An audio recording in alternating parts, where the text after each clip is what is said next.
ലോക ഫുട്ബോളിന്റെ മിഷിഹ Lionel Messi കേരളത്തിലേക്ക് വരികയാണ്. ഇവിടെ അന്താരാഷ്ട്ര ഫുട്ബോൾ മത്സരം കളിക്കാൻ വേണ്ടിയിട്ട് ലയണൽ മെസ്സിയുടെ നേതൃത്വത്തിലുള്ള Argentinian top division football league കേരളത്തിലേക്ക് വന്ന് കേരളത്തിന്റെ മണ്ണിൽ ഒരു സൗഹൃദ മത്സരം കളിക്കാൻ പോവാണ്. ഞാൻ തള്ളുന്നതല്ല. കേരളത്തിന്റെ കായിക വകുപ്പ് മന്ത്രിയായിട്ടുള്ള അബ്ദുൾ റഹ്മാൻ നടത്തിയിരിക്കുന്ന ഔദ്യോഗിക പ്രഖ്യാപനമാണ്. മാധ്യമങ്ങളെല്ലാം വിളിച്ചു വരുത്തി പറഞ്ഞിരിക്കുന്ന സാധനമാണ്.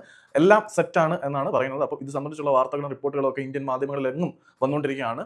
അർജന്റീനയ്ക്ക് ലോകകപ്പ് നേടിക്കൊടുത്ത അവരുടെ ഇതിഹാസ താരമായിട്ടുള്ള ലയണൽ മെസ്സി കേരളത്തിലേക്ക് വരികയാണ്. ലയണൽ മെസ്സി ഇത്ര വലിയ സ്റ്റാർ ആവുന്നതിന് മുമ്പ് പണ്ട് ഇന്ത്യയിലേക്ക് വന്ന് കൊൽക്കത്തയിൽ ഒരു മത്സരം കളിച്ചിട്ടുണ്ടായിരുന്നു. പക്ഷേ അന്ന് അത്ര വലിയ മാധ്യമ ശ്രദ്ധയോ കവറേജോ ഒന്നും കിട്ടിയിട്ടില്ല. പക്ഷേ ഇപ്പോൾ ലോക ചാമ്പ്യനായ ലയണൽ മെസ്സി, ഏറ്റവും കൂടുതൽ ബാലൻ പുരസ്കാരങ്ങൾ വിജയിച്ച ലയണൽ മെസ്സി തന്റെ കരിയറിൽ ഒരു മനുഷ്യന് നേടാൻ കഴിയുന്ന നേട്ടങ്ങളെല്ലാം നേടിയ ശേഷം നായകനായിട്ട് ഇന്ത്യൻ മണ്ണിലേക്ക് വരുമ്പോൾ, അത് കേരളത്തിന്റെ മണ്ണിലേക്ക് വരുമ്പോൾ എവിടെ വെച്ച് മത്സരം നടക്കും എന്നൊക്കെയുള്ള ആശങ്കപ്പെടുന്ന ചോദ്യമാണ്. ഇതിനെക്കാട്ടിയൊക്കെ ആശങ്കപ്പെടുന്ന ഒരു ചോദ്യം, ഇന്ത്യയിൽ വന്നിട്ട് ആർക്കെതിരെ ആയിരിക്കും കളിക്കുക? ഇന്ത്യക്കെതിരെ ആയിരിക്കുമോ എന്ന് എനിക്കറിയില്ല. വേറെ ഏതെങ്കിലും രാജ്യമായിട്ടായിരിക്കും സൗഹൃദ മത്സരം നടക്കുക. അതിനുവേണ്ടി വരുന്ന ഇൻവെസ്റ്റ്മെന്റിനെ കുറിച്ചും മറ്റു കാര്യങ്ങളെക്കുറിച്ചും ഒക്കെ നമുക്ക് കാത്തിരുന്ന് കാണാം. ഏതായാലും ലയണൽ മെസ്സിയും അർജന്റീനയും കേരളത്തിലേക്ക് വരുന്നുണ്ട് എന്ന് കായിക മന്ത്രി ഉറപ്പിച്ച് പറയുന്നുണ്ട്. ഓൾമോസ്റ്റ് മുഖ്യധാര മാധ്യമങ്ങളെല്ലാം ഇത് ഏറ്റുപിടിക്കുകയും ചെയ്തിട്ടുണ്ട്.